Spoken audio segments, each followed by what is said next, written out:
our Saturday morning fellowship at the Value Exchange. And we've been doing this for the past year, Friday nights, as some of you may know.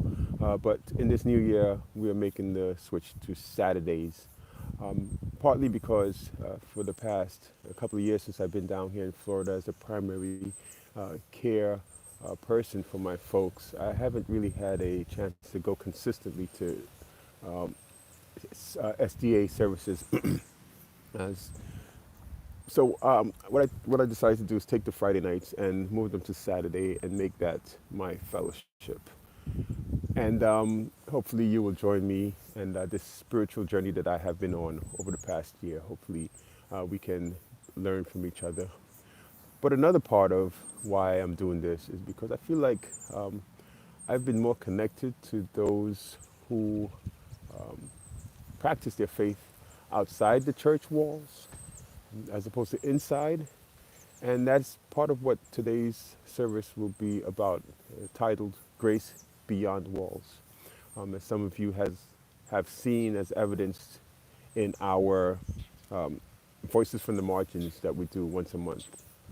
So many testimonies that came from that, and I feel like that's a part of what I want to tap into. So as you see, there are no walls here. We are out at Dallas Gardens, where we started this a year ago, actually before going to Podfest. And that launched us into a year of ministry that has been fulfilling. And I'm hoping this will be the next step in that direction. So thank you for joining. And yeah, I'd like to make a couple of announcements before I get started. Uh, we are also working with, let me get a sip of water here. We are working with the 1619 Forum to establish a platform where families can support each other, Pan-African families can support each other. So we're looking for vendors, family-based businesses. Head on over to 1619forum.org and add your business. We're going to have the last Sunday of every month as a time when we can fully support each other, take a break from supporting businesses that are not local and support those that are local and Pan-African based. So check it out, 1619forum.org. Also, if you haven't heard, my mom, Dallas Rita Bayak, passed on Christmas morning. We started a year ago building this her home, Dallas Gardens, and yeah, she passed. And I shared, you could even see it on this feed, the memorial that we had for her. It was beautiful, as well as the burial. And I'm also going to share in the show notes after this, do a little bit of editing, my last Christmas with mom. So, and her spirit is here to take on the baton and spread her message of love is my mission. And she was also a founding member of the church that we had her services at, and it was a blessed service. So check that out. And in honor of her, we are doing something called the Dallas Fast, because in the last few days, I, not wanting to really miss the moment and lose any of the presence and to be fully present for that time, I really went on a social media digital detox so that I could spend as much time with her as um, was needed and not be distracted at all. I mean, even in a time like that, you find yourself being pulled away, maybe in a moment that doesn't feel like anything is happening, or let me check out my social media, and then you get pulled into that rabbit hole. But making a intentional fast to not do that really allowed me to be fully present. And so I dedicated a fast, a social media digital detox to her. And I am encouraging you to join us on that fast. Head on over to 1619forum.org. And you could join, whether it be for an hour, a day, a month, a year, indefinitely. You could select and choose the things that you want to refrain from for that time. And what that allows you to do is that it leaves space for us to connect, for you and your neighbors to connect in a way that you don't realize is being blocked by social media. Or you may realize it, but you may not fully understand how come from just intentionally pulling away from these platforms. So join us. We'll be sharing this every week. So 1619forum.org.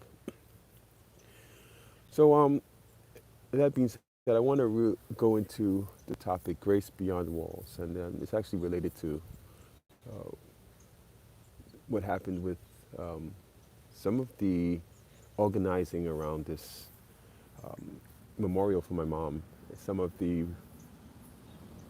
encounters that I felt negatively about. Um, it was, again, 90+% positive. It was a beautiful ceremony. But I thought there were some unnecessary blocks that were put in our way because people were focusing on something other than being spiritually led. And so I want to share that with you. Um, so it mostly has to do with the video stream that we were doing. There were many family members who decided not to take the trip down to Florida because they uh, had the option of seeing it on live stream. And I had a discussion with the church, which will remain unnamed here, about setting up a live stream, to which they said, yes, we will do that um, for a discounted fee. And even at that point, there was a question that was asked to me that made me a bit uncomfortable, which was implying that, oh, it was a new pastor who will go unnamed, who said, well, we usually give this discount to members, and I don't know how long in the last year how much your mom has attended church, so we don't know if we can extend this fee for you. And my question, which I did not ask out loud, but which I thought was, my mom has had dementia for the past 10+ years and really not able to go out. This is why I'm here as a primary care um, family member. But yet, no one from the church in which she founded, there was a plaque outside with a name misspelled as it may be, as a founding member of this church. And yet, no one cared to visit her over that time. Not in the 2 years that I've been here, and in the years previous to that, I don't remember anybody from that church coming here. So to ask a question about the membership of a founding member when you should know the answer to that as to why she could not attend in her illness, you wouldn't have to ask me that question. So we have that. But then we had the situation of, okay, we'll allow you to use the video streaming, which was the main thing. I was under the impression that the church was donated to us, but when the topic of a fee was raised, I thought this was for the video. Anyway, to make a long story short, after committing to allow us to do the video, this is about a week before the service, in the 11th hour, after a week of trying to really nail down the details and mostly get the link so I could share it with the families and not getting any response from, there was a pastor and then there was a person in charge of the audiovisual. And I could never, outside of one conversation about a week earlier, could not get in contact with him to just get that link. Reaching out as the time drew nearer, reaching out to other congregation members and family members who knew the pastor and the video person, to ask him to reach out to me because we needed to share this with the family. And it was not until the day before when I really kind of, in my desperation, because we want to memorialize my mom in a proper way and share it with family members who could not attend, that I really called the pastor and asked him to let us know, are we good? Can we confirm that we have what we need to share this service? And I got a text later, about an hour later, saying that there will be no video service. Very cold, no compassion in this time of pain where a spirit of love would have been what I would expect. When I think about my activism and the people that I encounter just in my everyday, you go to the local grocery store and I feel like there would be more compassion and understanding from just a random stranger. But yet here from the church that my mom helped found, I was getting cold rejection. So hearing this in the 11th hour, the day before, the afternoon before, the services for my mom was disconcerting, upsetting, and I reached out to the pastor again, showing him the message.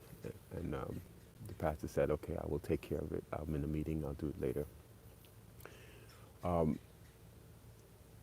Then followed by a message from the AV guy saying there will be no video service, but we will waive the fee, which honestly to me was not the issue. We would have paid the fee. We agreed to that. It was about sharing this with my family. So my next response was going to be one that was in the spirit of anger. Thankfully, I had a family member, well, a friend of the family who we have known for decades, who I look to as a spiritual guide for us, told me just simply say thank you. Don't ask or tell or express or vent. Just say thank you. And despite every fiber in my body telling me to really hold this person accountable, I did that, simply said thank you. So, needless to say, we had to pull together our own live stream, which thankfully I have some experience with based on the live streaming that I'm doing here. I've been doing for a year. But even with that experience, it's not something that is easily something that you can easily do without you need to have a YouTube account that has like 50 subscribers, I believe. B, you need to have the experience, you need to have the cameras, you need to have the crew. Because I have this experience in live streaming and media, I was able to pull this together, but they didn't know that. And had I been another person that didn't have this experience, I would have been left out in the cold. So, despite this, we pulled off the live stream. The quality of the video was lacking. However, blessing in disguise.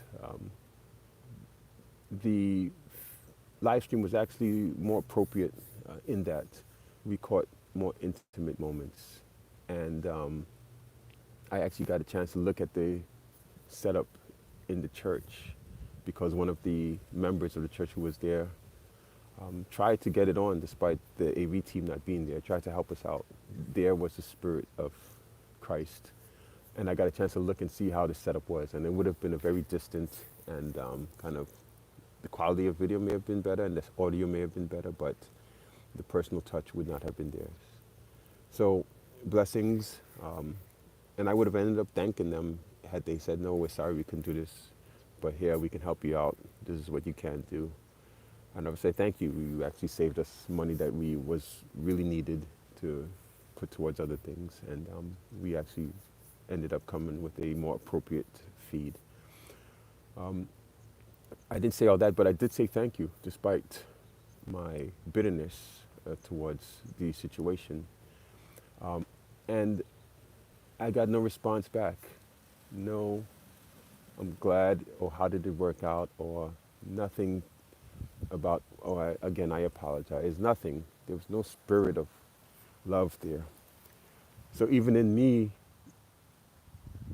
putting the events of the week that really added to the pain and the frustration, rising and being godlike and Christ-like, and saying thank you despite the obstacles, there was no response. And this is from a pastor, and this is from the person who, left us in the 11th hour without a way to share this moment. So that's one incident. There's a couple of other incidents at another church where last year before we started this feed, I was working with the church and giving free food to the community. Um, you guys may remember that if you were following us from the beginning, where we would go to another church and give free food. And it was in this middle of summer, not like how it is today. It's actually pretty cold down here in Florida, unseasonably cold. But it was in the dead of winter in the Florida sun, and I was out there giving away free groceries. And we had asked for access to a food pantry that they had, where I was giving the groceries outside of the food pantry. And I was connected to the pastor of the church to see if he could grant us this. After an initial conversation, he said he will bring it up at the board meeting. And then when I followed up, there was no response. So I continued to give foods outside, which was kind of them to allow me to even have access there. But the spirit of, let me say this, the approach to the board meeting, the answer came back that no, there's liabilities there. However, one of the church members came by on a following subsequent Sunday and saw me in the heat baking, sweating, and said, "This is ridiculous. Let's put you inside the trailer." And for weeks after that, months after that, we worked outside the trailer because one person said that no, this is about being spirit led. And as long as we have somebody that can be there with you from the church, it's okay to go in there. Then we are covered. And it's a simple kind of problem solving with the spirit of Christianity that allowed me to share food in a air conditioned trailer as opposed to a 90+ degree heat.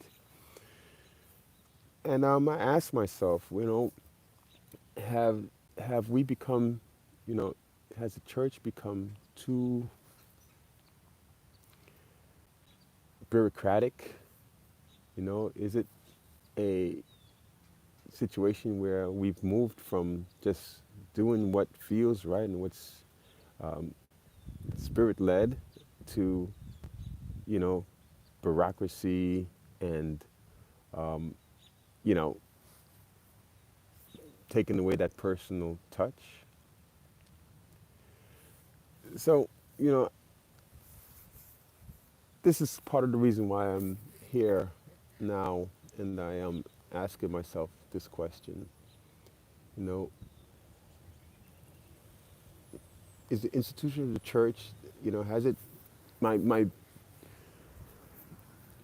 motivation for going to a church service has always been like, the spirit is where the heart is. When we have our salt every month, and we are out there giving away food and working with the homeless and having them share their testimonies, that's, for me, feels spiritual, you know, as opposed to here, where within the church walls, you're met with blocks, you're met with, we need to check with this person, that person. And I understand that part of it, but the spirit of, okay, let's treat you as if you are a brother working to amplify the message of love and spread the message of love. So, the question I want to ask, and I want to hear your comments, you know, is this something that the church needs to really concern themselves about? The memberships in many of the churches are not what they were. There are many people who are using that phrase, I'm spiritual as opposed to religious. Um, I myself am spiritual, but as I like to say, you know how I describe our fellowship, we are a mission-driven, non-denominational, Advent-led, mostly virtual, sometimes not, spiritually immature church. And it is in that spirit that I minister. And I would like to see you say in the comments, like, how do you feel about that? Do you think that the church has become too bureaucratic? Do you think that the money and the nickel and diming and the has overtaken what should be? When you think about the original church and the disciples and churches that were, uh, held services in their homes, is that what we need to get back to? I'd like to end with this. As I shared, my mother passed on Christmas morning, and I was reading an obituary from a cousin of mine who shared how she made the change from her parents were Catholic and evangelical. I don't know why that's so hard to say. And she asked, as the Seventh-day Adventist ministers came through Trinidad, she asked my grandparents if she can attend. And it is from attending the service that she was converted. And I read a history, a eulogy from a cousin of mine who shared what this looked like. And initially, my mom, and she was just a young child at that time, held service in her home and led the family towards Adventism. And feels like that's the spirit that we need to re-embrace. What is a church? I won't go into the politics of, the tithing and what is happening with the money that's going into the church and how that is being utilized in the community. And do we need the elaborate, things that we now deem necessary when all we need is a space and a neighbor to fellowship with? That's a question that we all have to really think about. I think about my activism in New York and how, where there's a will, there's a way. And post George Floyd, we sat in a space outside in a park, literally, just how I'm sitting here in a circle of neighbors, action-oriented, mission-driven with our outreach and our activism. And we did it every single day for 2 years, whether it was 100 degrees outside or 10 below. We did it every single day. And yet we kind of get caught up into the trappings of things that we deem necessary to express our faith. And I challenged that idea that we need to be in a space with four walls and a program that says we have to do this and we have to read this. It could also be just talking about our spirituality, going to the neighbor's house, asking them if they want to just talk about something, visiting a sick neighbor. My mom, the church members didn't visit her in the last 2 years, so they couldn't know why she stopped coming to church, because she couldn't. And even if she could, she wouldn't know what's happening. So if we had had the spirit of Christ in that encounter, leading up to the memorial for my mom, I think I would have had a different take.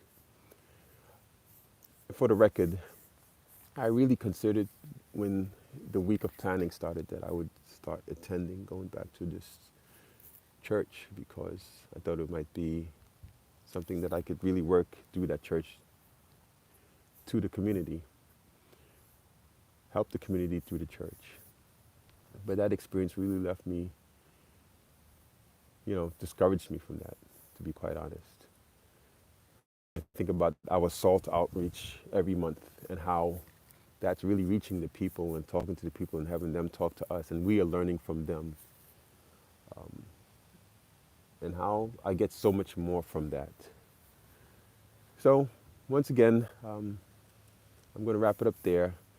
Leave your comments, subscribe, leave your comments. I think this is something that I would love to hear feedback from you on how you feel about that question. That question, about grace beyond the walls. Why do non-Christians or Christians who practice their faith outside the institution of the church often show more compassion, practicality, and common sense than those within the church walls? That is the question I ask you today. So once again, my name is Trev. This is the Value Exchange Fellowship. We will be doing this every Saturday morning, and I hope you can join us, subscribe, share, and leave your comments. It's important that we talk about topics such as this. Check us out on thevalueexchange.org. If you are a vendor, a small business, family-centered, Pan-African, head on over to 1619forum.org. We are building, I'm hoping to add a new family-owned business every week, and that we can help support them the last Sunday of every month. So head on over there, check that out. So until next time, thank you everybody for joining us. Happy Sabbath, and see you next time.